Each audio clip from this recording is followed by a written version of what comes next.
ಸ್ನೇಹಿತರೆ, ಸ್ವಾಗತ ಸುಸ್ವಾಗತ. ಅವರು ಧೀರ ಶೂರ. ತಾಯಿಯ ಗರ್ಭದಲ್ಲಿದ್ದಾಗಲೇ ದೇಶಭಕ್ತಿ ಮತ್ತು ಮಾತೃಭೂಮಿಗಾಗಿ ಹಾತೊರೆಯುತ್ತಿದ್ದರು ದೇವರು. ಆತನನ್ನು ಹಿಂದೂ ಹೃದಯ ಸಾಮ್ರಾಟ ಎಂತಲೂ, ಕ್ರೂರ ಮೊಘಲರ ಪಡೆ ದಕ್ಷಿಣಕ್ಕೆ ಬಾರದಂತೆ ತಡೆದ ಧೀರನೆಂತಲೂ ಹೇಳುವುದುಂಟು. ಗೆಳೆಯರೇ, ಇಂದು ನಾನು ಭವಾನಿಯ ಸುಪುತ್ರ ಛತ್ರಪತಿ ಶಿವಾಜಿ ಮಹಾರಾಜರ ಬಗ್ಗೆ ನಿಮಗೆ ತಿಳಿಸಿಕೊಡುತ್ತಿದ್ದೇನೆ. ನಮಗೆಲ್ಲರಿಗೂ ತಿಳಿದಿರುವಂತೆ ಆಗಿನ ಕಾಲದಲ್ಲಿ ಪುಣೆ ಹಾಗೂ ಅದರ ಸುತ್ತಮುತ್ತಲಿನ ಪ್ರದೇಶಗಳು ಬಿಜಾಪುರದ ಆದಿಲ್ಶಾಹಿ ಸುಲ್ತಾನರ ವಶದಲ್ಲಿತ್ತು. ಅದೂ ಕೂಡ ಮೋಸದಿಂದ ವಶಪಡಿಸಿಕೊಂಡಿದ್ದಾಗಿತ್ತು. ಶಿವಾಜಿಯ ತಂದೆಯವರಾದ ಶಹಾಜಿ ಭೋಸ್ಲೆ ಅವರು ಅವರ ಸಾಮರ್ಥ್ಯ, ಸಾಹಸ ಹಾಗೂ ಯುದ್ಧ ಕೌಶಲ್ಯಗಳನ್ನು ಅರಿತಿದ್ದ ಆದಿಲ್ ಶಾ ಅವರಿಗೆ ತನ್ನ ಆಸ್ಥಾನದಲ್ಲಿ ಸೇನಾಧಿಪತಿ ಪದವಿಯನ್ನು ನೀಡುತ್ತಾನೆ. ಹೀಗೆ ಒಂದೊಮ್ಮೆ ಸುಲ್ತಾನರಿಂದ ಗೌರವಾರ್ಥವಾಗಿ ಬೆಂಗಳೂರಿನ ಆಡಳಿತವನ್ನು ಶಹಾಜಿ ಭೋಸ್ಲೆ ವಹಿಸಿಕೊಳ್ಳುತ್ತಾರೆ. ಈ ಜವಾಬ್ದಾರಿಯನ್ನು ಶಹಾಜಿ ಹಾಗೂ ಸಂಭಾಜಿ ತುಂಬ ಅಚ್ಚುಕಟ್ಟಾಗಿ ನಿಭಾಯಿಸುತ್ತಿರುತ್ತಾರೆ.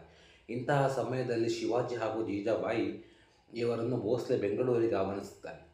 ಪುಣೆಯ ದರ್ಬಾರಿನಿಂದ ಹೊರಟ ಶಿವಾಜಿ ಮತ್ತು ಅವರ ತಾಯಿಯನ್ನು ಬೆಂಗಳೂರಿನಲ್ಲೇ ಇರುವಂತೆ ಭೋಸ್ಲೆ ಒತ್ತಾಯಿಸುತ್ತಾರೆ. ಅವರ ಆದೇಶದಂತೆ ಜೀಜಾಬಾಯಿ ಬೆಂಗಳೂರಿನಲ್ಲಿ ನೆಲೆಸುತ್ತಾರೆ. ಹೀಗೆ ಒಮ್ಮೆ ರಾತ್ರಿ ದರ್ಬಾರಿನ ಸಮಯದಲ್ಲಿ ಅಲ್ಲೇ ನೆರೆದಿದ್ದ ಸಾಮಂತರು, ಸೇನಾಧಿಪತಿಗಳನ್ನು ಕಂಡಂತಹ ಬಾಲಕ ಶಿವಾಜಿ ತನ್ನ ತಾಯಿಯನ್ನು ಪ್ರಶ್ನಿಸುತ್ತಾನೆ. ಈ ವಿಶಾಲ ದರ್ಬಾರಿನಲ್ಲಿ ಒಬ್ಬರೇ ಒಬ್ಬರು ಸಾಮಾನ್ಯ ವ್ಯಕ್ತಿಗಳಿಲ್ಲವಲ್ಲ? ಇದಕ್ಕೆ ಶಹಾಜಿ ಭೋಸ್ಲೆಯ ಕಿರಿಯ ಮಡದಿಯಾದ ತುಕಾಬಾಯಿ ಅವರು ನಸುನಗುತ್ತಾರೆ. ಇದು ಪುಣೆಯ ಆಸ್ಥಾನವಲ್ಲ. ಅಲ್ಲಿ ನಮ್ಮನ್ನು ಭೇಟಿ ಮಾಡಲು ರೈತರನ್ನು ಮತ್ತು ಸಾಮಾನ್ಯರನ್ನು ಆಹ್ವಾನಿಸಲಾಗುತ್ತಿತ್ತು. ಇದು ರಾಜ ದರ್ಬಾರು. ಇಲ್ಲಿ ಶ್ರೀಮಂತ ವ್ಯಾಪಾರಿಗಳು ಮತ್ತು ಸಾಮಂತರಿಗೆ ಮಾತ್ರ ಅನುಮತಿಯನ್ನು ನೀಡಲಾಗುತ್ತದೆ ಎಂದು ಜೀಜಾಬಾಯಿ ಪ್ರತಿಕ್ರಿಯಿಸುತ್ತಾರೆ.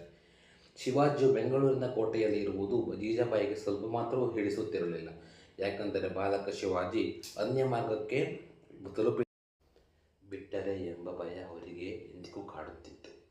ಗೆಳೆಯರೇ, ಇದು ಶಿವಾಜಿಯು ಬೆಂಗಳೂರಿನ ಕೋಟೆಯಲ್ಲಿ ಕಳೆದ ಅವರ ಬಾಲ್ಯ ವ್ಯವಸ್ಥೆಯ ಬಗೆಗಿನ ಒಂದು ಸಣ್ಣ ತುಣುಕು. ಈ ರೀತಿಯ ಹೆಚ್ಚಿನ ಮಾಹಿತಿಗಾಗಿ ಸ್ಟೇ ಟ್ಯೂನ್.